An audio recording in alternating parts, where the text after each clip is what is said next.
Maya Rodriguez stepped through the thick purple plants that covered the ground of planet Zarian 7. Her boots made soft sounds on the strange moss as she moved forward. Behind her, Jake Morrison carried the communication equipment on his back. Dr. Lisa Chen walked beside him, looking at everything with wide eyes. The trees around them were not like Earth trees. They were tall and thick, with blue bark that seemed to glow softly in the dim light. Strange flowers hung from branches high above their heads. The air smelled sweet but different, like nothing Maya had ever breathed before. Maya raised her hand and the team stopped. She looked around carefully. Her training as a soldier had taught her to watch for danger. Something felt wrong, but she could not see what it was. The jungle was quiet, except for the sounds of alien birds calling to each other far away. "This looks like a good place to set up camp," Jake said. He pointed to a clear area between the big trees. "We can put the equipment here and still have room for our shelters." Maya nodded. "Do it. But stay alert. I want sensors placed all around our camp before dark." Dr. Chen was already taking out her tools to study the plants. She picked up a sample of the purple moss and put it in a small container. "This is amazing," she said. Maya watched the doctor work but kept looking at the shadows between the trees. The feeling of being watched would not go away. It was like an itch she could not scratch. She had felt this way before during missions on Earth, but always when enemy soldiers were nearby. Jake set up the communication dish and tested the connection to their ship in orbit.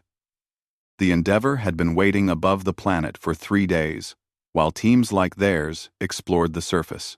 So far, no team had found any signs of intelligent life. "Connection is good," Jake reported.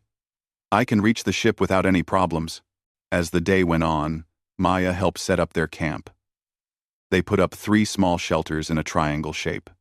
Jake placed motion sensors around the area, in a wide circle. Dr. Chen collected more samples of plants and small bugs that looked like tiny jewels. But Maya could not shake the feeling that something was watching them. Every time she looked toward the jungle, she saw nothing but plants and shadows. The purple light that came through the leaves made everything look strange and hard to see clearly. When the sun started to set, the jungle became even more beautiful. The plants began to glow brighter, and new sounds filled the air. Something that sounded like music came from deep in the forest. Other sounds were like whispers or soft singing. "It's like being inside a fairy tale," Dr. Chen said, as she ate her dinner. Maya ate quickly and checked her weapon. "Jake, I want you to monitor the sensors all night. Switch with me every 4 hours." "You really think there's something out there?" Jake asked. "I know there is," Maya said. "I can feel it watching us." That night, Maya took the first watch. She sat on a fallen log at the edge of their camp and looked into the darkness. The glowing plants gave off enough light to see a little way into the jungle, but beyond that was only black shadows. Around midnight, she saw it. Something moved between 2 big trees about 50 feet away. It was there for just a second, then gone. Maya grabbed her night vision scope and looked at the spot. Nothing. She got up and walked slowly toward where she had seen the movement. Her boots made no sound on the soft ground. When she reached the trees, she found something that made her heart beat faster. Footprints. They were small, about the size of a child's foot, but with 4 toes instead of 5. Each toe ended in a sharp claw that had left marks in the soft earth. The prints were fresh. Maya followed the trail with her flashlight. The footprints went in a circle around their camp, staying about the same distance away. The whole time, whatever made them had been watching them for hours, moving from spot to get different views of their camp. But that was not the strangest part. The footprints followed the exact path that Maya's team had walked when they first explored the area that afternoon. Every step, every turn, every place they had stopped to look at something. The creature had retraced their movements perfectly. Maya felt a chill run down her back. This was not just an animal looking for food. This was something smart, something that was studying them. She followed the trail until it disappeared into thick bushes. Then, she went back to camp and woke up Dr. Chen. "Look at this," Maya said, showing her the pictures she had taken of the footprints. Dr. Chen studied the images on Maya's tablet. "These are incredible," she whispered. "The spacing between steps, the depth of the prints, the way they're placed so carefully. This creature is definitely intelligent." "How intelligent?" Maya asked. "Hard to say from just tracks. But the fact that it followed your exact path suggests it's learning from watching you. That takes a level of thinking that most animals don't have." Maya looked back toward the jungle. Somewhere in those shadows, something was watching them. Something that was smart enough to learn from their actions.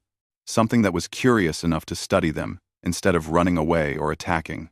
"What do we do?" Jake asked. He had been listening from his shelter. Maya thought for a long moment. "We keep doing our job, but we do it knowing that we're being watched by something that might be learning everything we do." She did not sleep much that night. Every sound from the jungle made her wonder if their watcher was getting closer. By morning, she had made a decision. They would continue their mission, but they would also try to learn more about the creature that was following them. What Maya did not know was that in the shadows of the jungle, two large eyes were watching their camp. The creature that owned those eyes had learned something important that night. These strange visitors were not like the other animals in the jungle. They used tools. They made light. And they worked together in ways that the creature had never seen before. The young predator was curious. And it was ready to learn more. Maya woke up before dawn and checked the camp. Her motion sensors had not gone off during the night, but she knew their watcher had been active. The proof was right in front of her eyes. Someone or something had moved their equipment. Not stolen it or broken it, but carefully looked at everything they owned. Jake's communication device had tiny scratch marks on it, like small claws had touched every button and wire. Dr. Chen's sample containers were in different positions than where she had left them. "This is impossible," Jake said when he saw his equipment. "The scratches are so small and precise. Whatever did this has fingers that work like ours do." Dr. Chen was more excited than worried. She picked up one of her moved containers and studied it carefully. "Look at this. The creature didn't just move these randomly. They're arranged in a pattern, almost like it's trying to organize them the way we would." Maya studied the campsite like a crime scene. Everything had been examined, but nothing was missing or damaged. It was like a curious child had gone through their things while they slept. "We're moving deeper into the jungle today," Maya announced. They packed their gear and headed into the thicker part of the forest. The plants grew bigger here, and the light was dimmer. Strange vines hung down from the tall trees, and flowers the size of dinner plates bloomed in bright colors. As they walked, Maya kept checking behind them. At first, she saw nothing. Then, around noon, she caught a quick glimpse of movement. Something was following them, staying about 100 feet back. "There," she whispered to her team, pointing toward a cluster of blue trees. "Did you see it?" Jake squinted in that direction. "I saw something move, but it was too fast to make out what it was." Dr. Chen had her recording equipment ready. "If it shows itself again, I'll try to get it on camera." They continued walking, but now Maya was more aware of their follower. She began to notice a pattern. When she stopped to check their route, the movement in the trees stopped too. When Jake climbed up on a rock to look around, something small climbed up a tree at the same time. When Dr. Chen knelt down to collect a sample, their shadow seemed to crouch down as well. "It's copying us," Maya realized. She tested her theory by raising her hand above her head. In the distance, she saw a thin shape rise up from behind a fallen log. "Dr. Chen, you need to see this," Maya called softly. Maya began walking in a specific pattern, turning left, then right, then stopping for exactly 10 seconds. Behind them, their follower did the same thing. Left turn, Right turn, stop for 10 seconds. Amazing. Dr. Chen breathed. It's not just following us. It's learning our behavior patterns. Jake was less impressed. What if it's learning how to hunt us better? Maya considered this. Then we need to be very careful about what we teach it. She made a decision that would change everything. Instead of trying to lose their follower or scare it away, Maya began to deliberately model good behavior. She helped Jake when he struggled with a heavy pack. She shared her water with Dr. Chen when the other woman looked thirsty. She moved slowly and calmly, showing no fear or aggression. By late afternoon, their follower had grown bolder. Maya caught clear glimpses of it several times. It was about the size of a 10-year-old child, but built very differently. Its arms and legs were longer than human proportions, and its skin seemed to change color to match whatever it was hiding behind. The creature's face was the most striking feature. Large eyes that seemed too big for its head, and a mouth that looked like it could open very wide. But there was something in those eyes that Maya recognized: intelligence, curiosity, and something that might have been loneliness. Dr. Chen had an idea. What if we try to communicate with it? How? Maya asked. Start simple.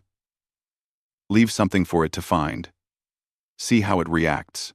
Dr. Chen took out a small metal tool from her kit and placed it on a rock where their follower could see it.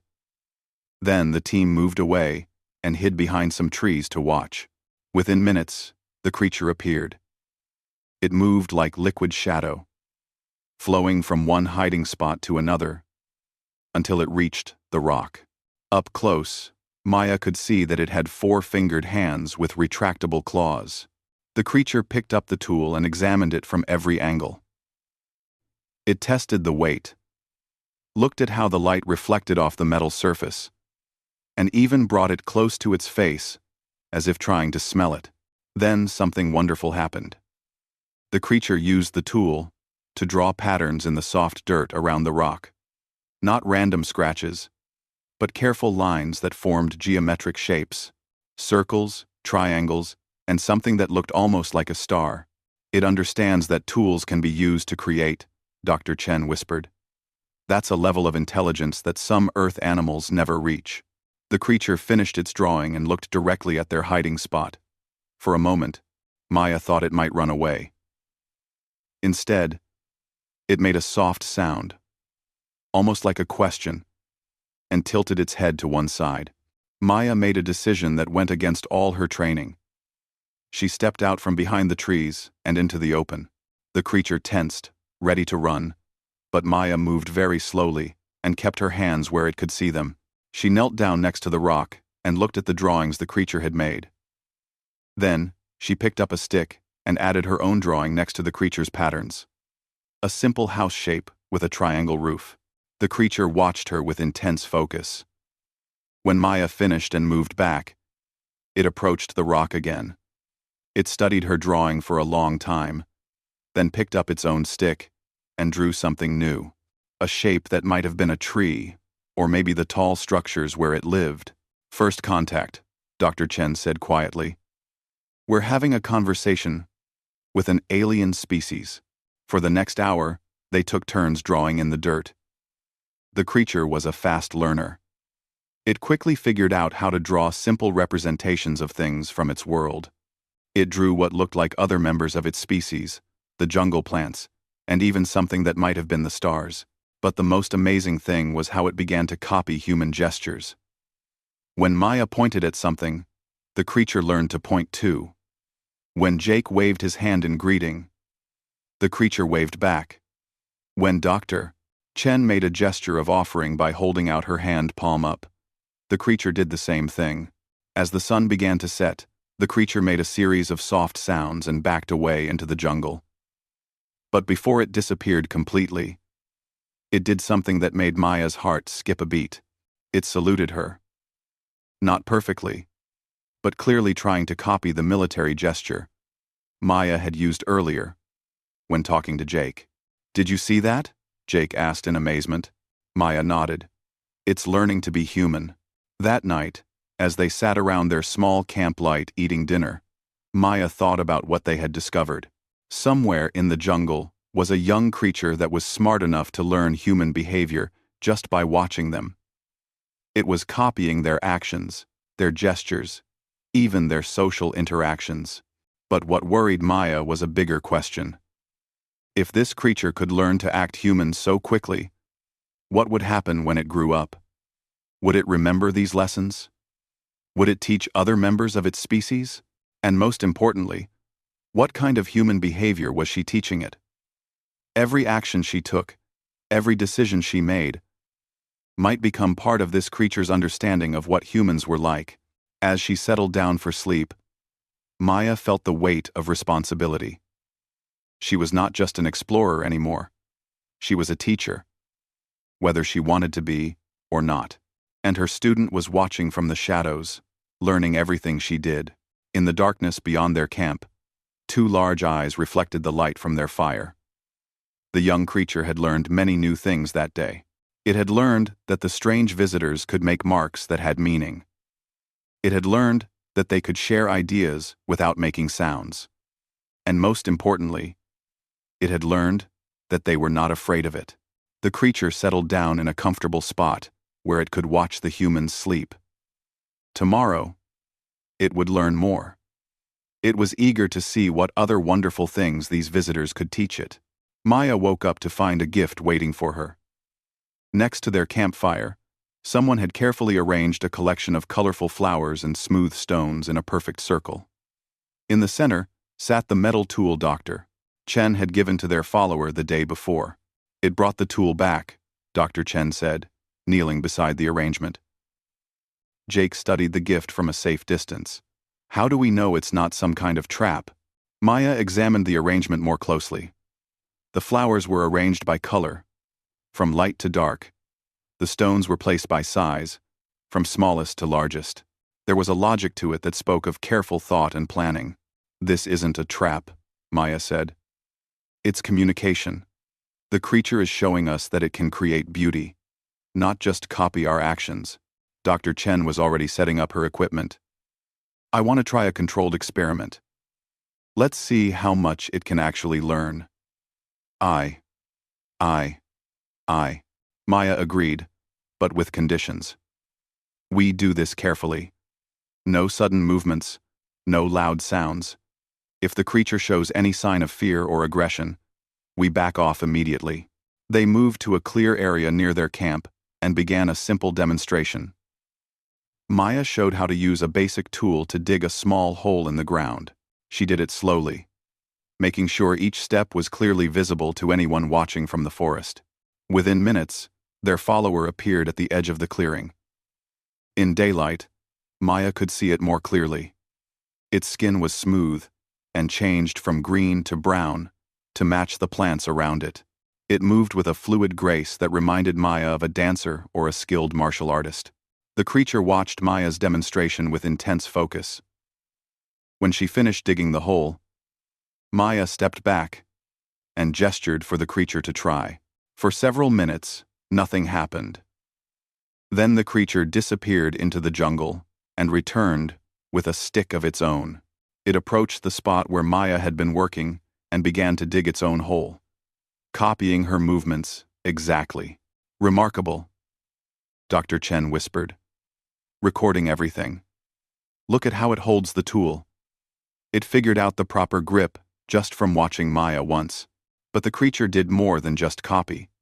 It improved on Maya's technique. Where Maya had struggled to break through some tough roots, the creature found a more efficient way to work around them. It was not just learning. It was adapting the lesson to work better. Jake decided to try his own test. He demonstrated how to stack stones into a small tower.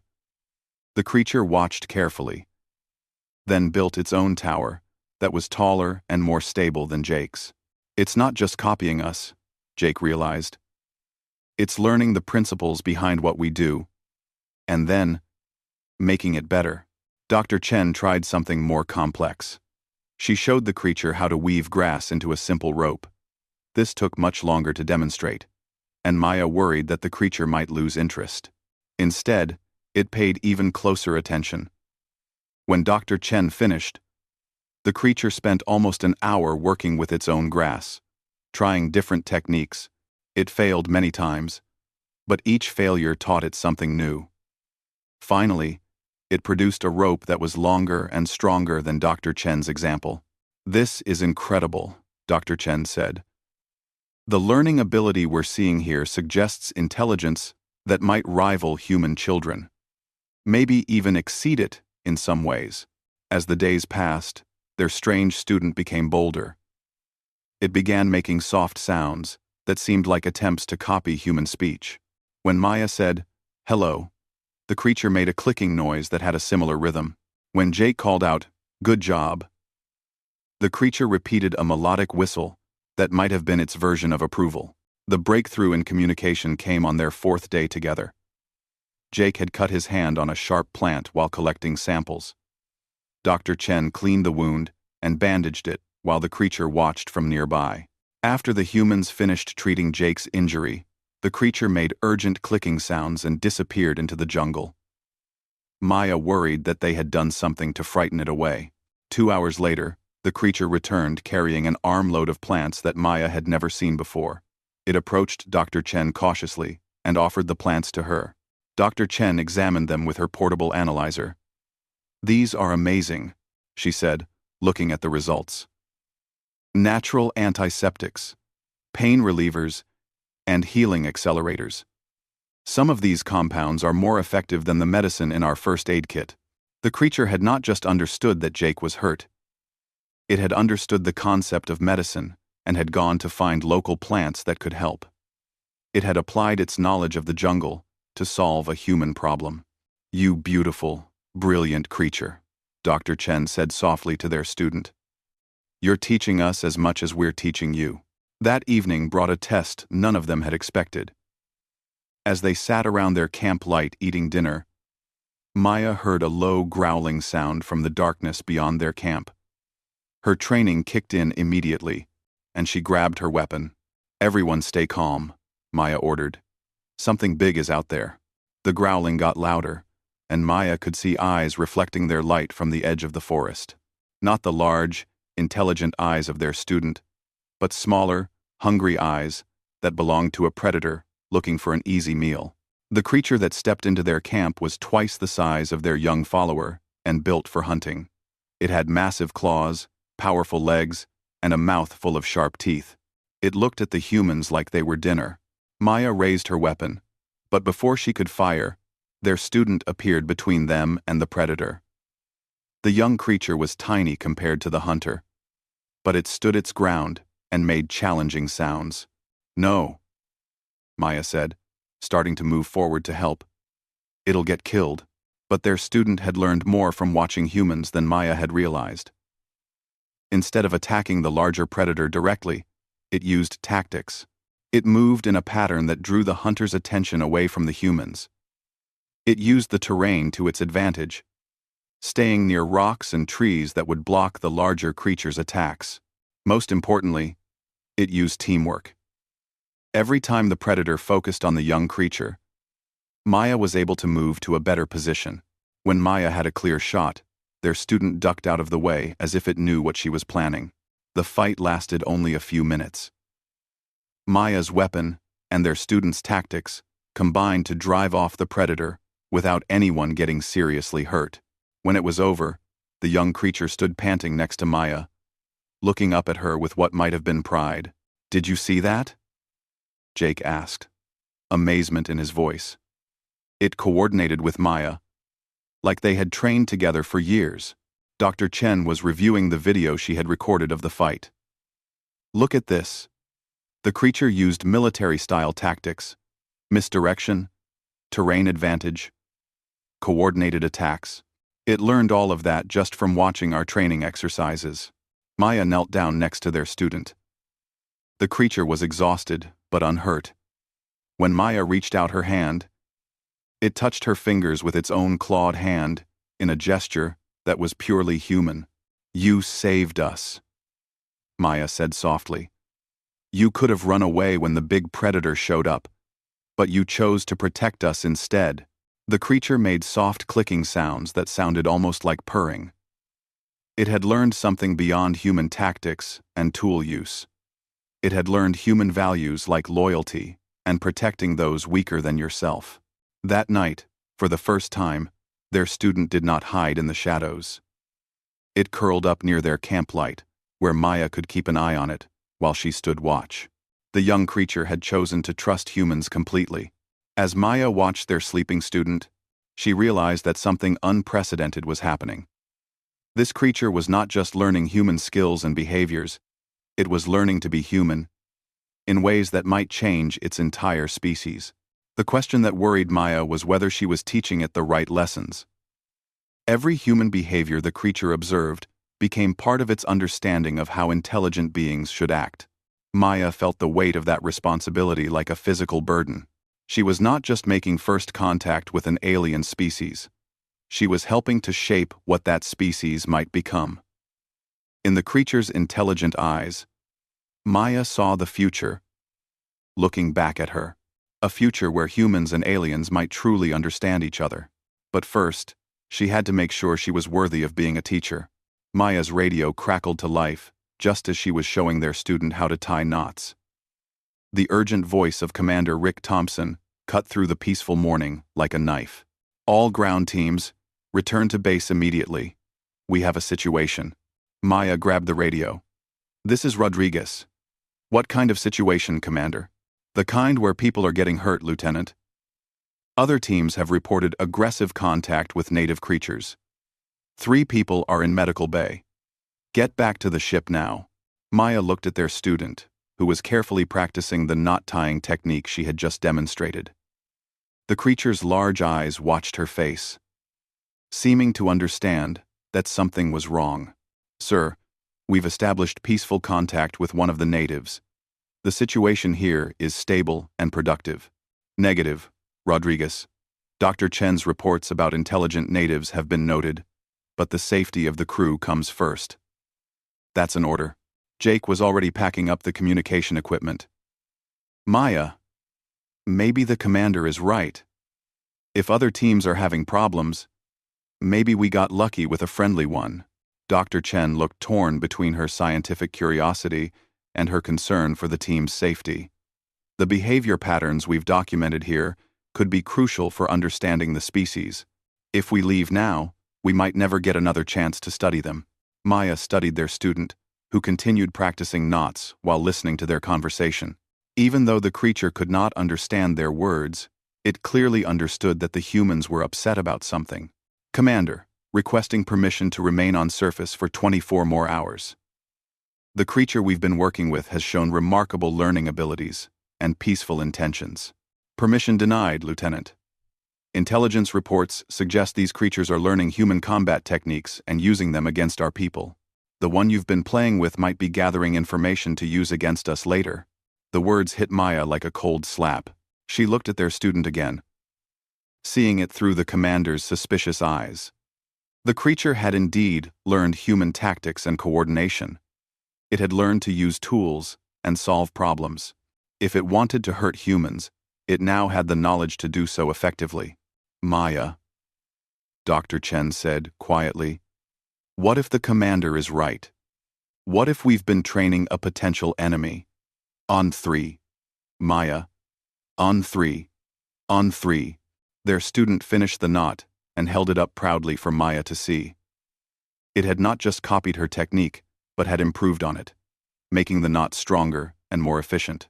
The same learning ability that Maya had found wonderful now seemed dangerous. Pack it up, Maya ordered reluctantly. We're going back to the ship. As they prepared to leave, their student became agitated. It made urgent clicking sounds and tugged at Maya's sleeve, clearly understanding that the humans were planning to abandon it. Dr. Chen tried to explain in simple gestures that they had to go, but the creature's distress was obvious. It had learned to trust humans, and now they were leaving without explanation. Jake and Dr. Chen started back toward their pickup point, but Maya lingered. Their student followed her for a few steps, then stopped as if understanding that it was not invited to come along. I'm sorry, Maya said to the creature. I wish I could explain. The creature tilted its head and made soft sounds that might have been questions. Why were they leaving? Had it done something wrong? Would they come back? Maya felt like she was abandoning a child, which in many ways she was. The creature had learned to see humans as teachers and protectors. Now she was teaching it that humans could not be trusted to keep their commitments. That night aboard the Endeavour, Maya attended the briefing that explained why all ground teams had been recalled. Commander Thompson showed video footage from the other team's encounters with native creatures. The images were disturbing. Creatures similar to their student had indeed learned human tactics. But they had learned from humans who treated them as threats. One group of creatures had organized an ambush using military formations. Another had fashioned weapons from jungle materials and used them to drive humans away from their territory. You see the pattern, Commander Thompson explained. These creatures are incredibly fast learners. But they're learning all our behaviors. Good and bad. Dr. Chen raised her hand. Sir, the creature my team worked with showed no aggressive tendencies. It actually protected us from a predator attack. And that's exactly the problem, Doctor.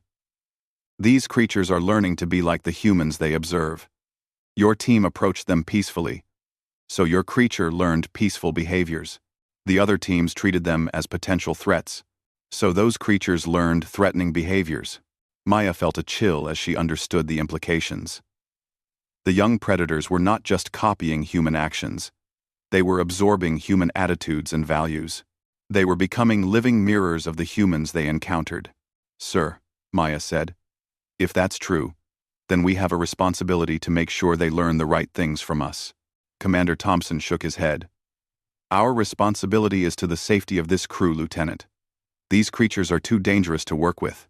They could learn our weaknesses along with everything else. But they're children, Doctor, Chen protested. The brain scans I took show that the creature we worked with is definitely a juvenile. Its learning patterns suggest this might be a critical development period for their species, which makes them even more dangerous, the commander replied. A creature that learns this fast and this completely could become a perfect predator in a matter of weeks. Maya thought about their student, probably still waiting in the jungle for them to return. She had taught it to trust, to cooperate, to protect others. Were those lessons worth the risk?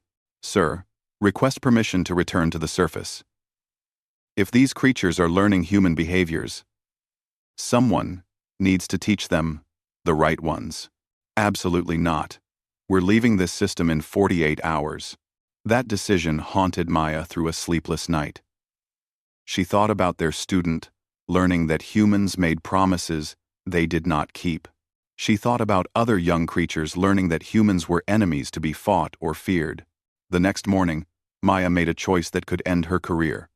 She stole a shuttle and returned to the planet's surface. When she reached their old campsite, their student was waiting. The creature had built a small shelter, using the techniques it had learned from watching the humans. It had even made a fire, though Maya could not figure out how it had managed that without matches or a lighter. The creature's joy at seeing Maya again was obvious. It ran to her and made happy clicking sounds, touching her hands with its own clawed fingers in the greeting gesture it had learned. I'm sorry I left, Maya said, even though she knew the creature could not understand her words. I won't do that again. Dr. Chen arrived an hour later. I thought you might be here. The commander is going to court-martial us both, Maya pointed out. Maybe. But look at this creature. Look at what it's accomplished in just the day we were gone. Their student had not just built shelter and made fire. It had also created art. Using colored mud and plant dyes, it had painted pictures on smooth stones. The pictures showed humans and creatures working together, protecting each other, learning from each other. It's dreaming of a future where our species cooperate, Dr. Chen said softly. How can we abandon that dream? Maya made her second career-ending decision of the day. We don't abandon it. We stay here and teach it everything good about being human. If these creatures are going to learn from us, let's make sure they learn the right lessons. They spent that day teaching their student about human values. They showed it how to share food, how to help someone who was hurt, how to solve problems without violence. The creature absorbed every lesson eagerly. As the sun set, Maya watched their student practice what it had learned. The creature shared its own food with them, using the same gestures Maya had used to share her meal earlier. It was not just copying the action. It was understanding the kindness behind it. Commander Thompson's voice came over Maya's radio that evening. Rodriguez, return to the ship immediately. That's a direct order. Maya looked at their student, who was carefully tending their campfire using skills it had learned by watching Jake.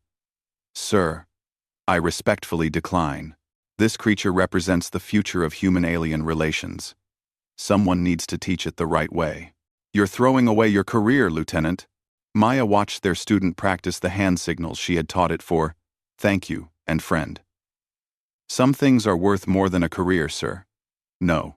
That night, as their student slept peacefully next to their fire, Maya wondered what the future would hold.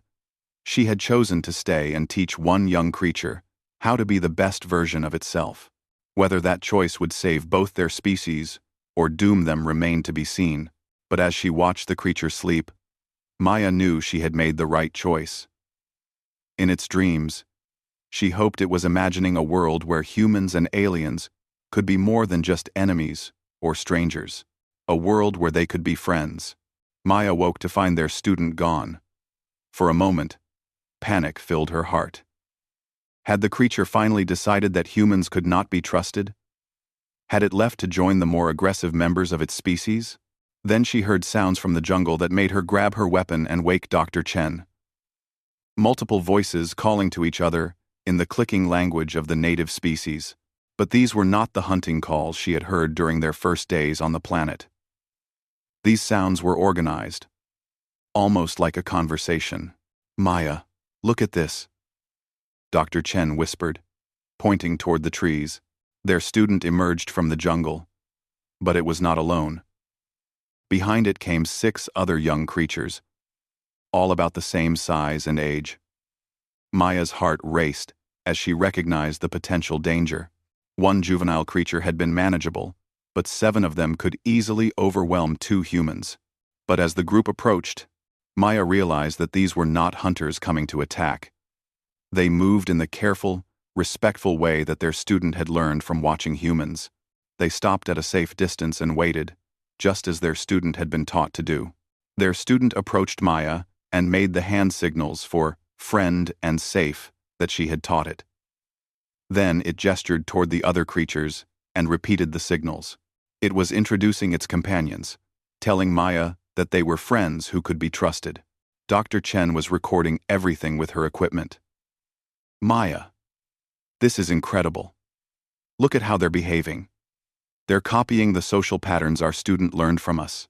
Each of the new creatures had clearly learned different things from different human encounters. One moved with the precise, disciplined steps of a soldier, probably having learned from a military team. Another held its hands in a way that suggested it had watched scientists working with delicate equipment. But what amazed Maya most was how their student seemed to be teaching the others. It demonstrated the proper way to approach humans, the hand signals for basic communication, and even how to sit peacefully without seeming threatening. It's sharing our lessons, Maya realized. Everything we taught it, it's teaching to others. One of the newcomers caught Maya's attention because of how differently it behaved. Where the others were curious and friendly, this one seemed nervous and aggressive. It kept its claws extended and made low growling sounds. Their student noticed Maya's concern and approached the aggressive creature. Using a combination of clicking sounds and hand gestures, their student seemed to be explaining something to its companion. Gradually, the aggressive creature relaxed and retracted its claws. What did it just do? Dr. Chen asked. Maya thought she understood. I think it explained that we're not dangerous, that we can be trusted. As the day went on, Maya and Dr. Chen found themselves running an impromptu school for young alien predators. Each creature had learned different human behaviors, and they were eager to share their knowledge with each other. The one that had learned from scientists was fascinated by Dr. Chen's equipment. It watched carefully as she demonstrated how to use her scanner, then tried to mimic her precise movements. The one that had learned military behaviors worked with Maya on tactical exercises, but always with the understanding that these were games, not preparation for real combat. Most remarkably, the creatures began to develop their own culture that blended human values with their natural abilities. They shared food in the human manner, but used their superior climbing skills to gather fruits that humans could not reach. They practiced human problem-solving techniques, but adapted them to work with their four-fingered hands and enhanced senses. By afternoon, Maya realized they were witnessing something unprecedented in human history. These creatures were not just copying human behavior. They were evolving into something new, something that was part alien predator and part human in its thinking and values. "Dr. Chen," Maya said quietly, "I think we need to contact the ship." "Are you sure?" Commander Thompson was pretty clear about his orders. Maya watched their student teaching another creature how to tie knots using the improved technique it had developed. "Look at what's happening here. These creatures are becoming something that could bridge the gap between our species. The commander needs to see this." Maya activated her communicator. "Endeavor, this is Rodriguez, requesting immediate contact with Commander Thompson." The response was immediate and angry. "Rodriguez, you are in direct violation of orders. Return to the ship immediately or face court-martial." "Sir, you need to see what's happening down here. We have 7 juvenile aliens working together, using a combination of human social structures and their natural abilities. They've created something entirely new. They've created a perfect hunting pack with human intelligence, Lieutenant. That makes them even more dangerous." Maya looked at the creatures, who were now sitting in a circle sharing fruit and making soft, musical sounds that might have been laughter. "Sir, with respect, you're wrong. These creatures have learned human values, not just human tactics. They understand concepts like fairness, cooperation, and protecting the weak." "Prove it." Commander Thompson's voice came back after a long pause. Maya had an idea that was either brilliant or suicidal. "Sir, what if you came down to see for yourself? Bring a small team. Let these creatures demonstrate what they've learned." The silence on the radio lasted so long that Maya thought the connection had been lost. Finally, the commander's voice returned. "If you're wrong about this, Rodriguez, you'll spend the rest of your life in military prison. And if I'm right, sir, we'll have achieved the first successful peaceful contact with an intelligent alien species." 2 hours later, Commander Thompson's shuttle landed in the clearing where Maya's makeshift school was in session. The commander emerged with Dr. Kevin Park, the ship's xenopsychologist, and 2 armed guards. Maya held her breath as their student approached the newcomers. The young creature had never seen other humans besides Maya's team, and she worried about how it would react. But their student had learned well. It approached slowly, hands visible and claws retracted, stopping at the respectful distance Maya had taught it. It made the hand signal for greeting and waited for a response. Commander Thompson stared at the creature for a long moment. "It's trying to shake hands," he said with amazement. "More than that, sir," Maya explained. "It's demonstrating that it understands human social protocols. Watch." Their student turned and made clicking sounds to the other creatures. One by one, they approached Commander Thompson's group and repeated the greeting ritual. The aggressive one that had been difficult earlier now moved with perfect military precision, offering what was clearly its version of a salute. Dr. Park was fascinated. The behavioral adaptation is remarkable. They've not only learned human gestures, they've understood the meaning behind them. "That's not the most impressive part," Dr. Chen said. She demonstrated how to use her scanner, and within minutes, all 7 creatures had learned the basic operation. But more than that, they began helping each other understand the technology, sharing knowledge in a way that showed clear teaching behavior. Commander Thompson watched as the creatures worked together to solve a simple puzzle Maya had given them. They discussed strategy in their clicking language, shared resources equally, and celebrated together when they succeeded. They're not just intelligent, the commander realized. They're social in a way that mirrors human cooperation. Maya decided to take the ultimate risk. She picked up a stick and drew a line in the dirt between the humans and the aliens. Then, she crossed the line herself and sat down with the creatures. Their student immediately understood. It picked up its own stick and erased part of Maya's line, creating a gap. Then it gestured for the other humans to come through the gap and join them. It understands symbolism, Dr. Park breathed.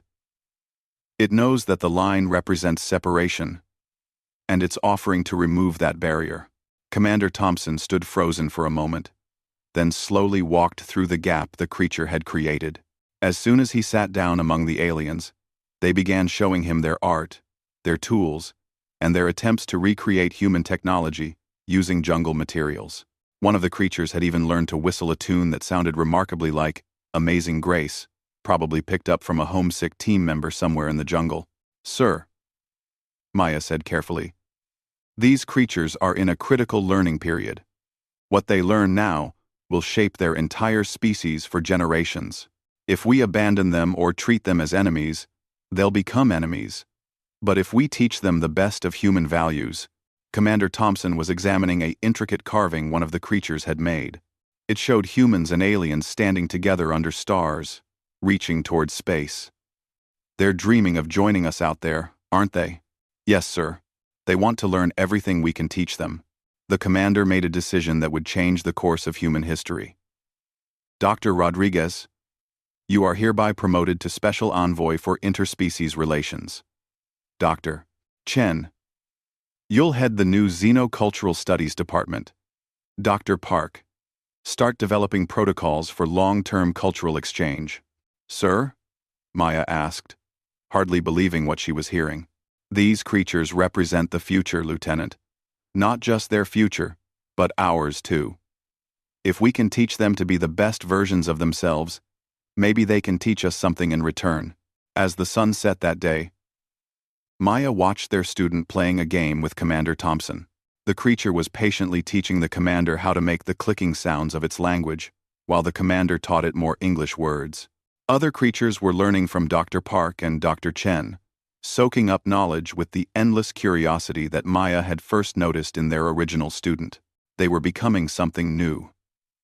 Something that had never existed before in the galaxy. A species that combined the best of alien and human nature. Maya realized that this was what the future looked like. Not humans conquering the galaxy alone, but humans teaching other species to reach for the stars alongside them. The young creatures around their campfire were proof that intelligence and wisdom could be shared across species lines. Their student approached Maya as the others settled down for sleep. It made the hand signal for, "Thank you," and then added something new. It pointed to the stars overhead, then to Maya, then to itself. It was saying thank you for teaching it to dream of reaching those distant suns. Maya looked up at the stars and imagined a future where human ships traveled alongside vessels crewed by creatures that had learned to be human in all the best ways. It was a beautiful dream, and thanks to a young predator who had learned to mirror her every step, it might just become reality. The galaxy was vast and full of wonders yet to be discovered.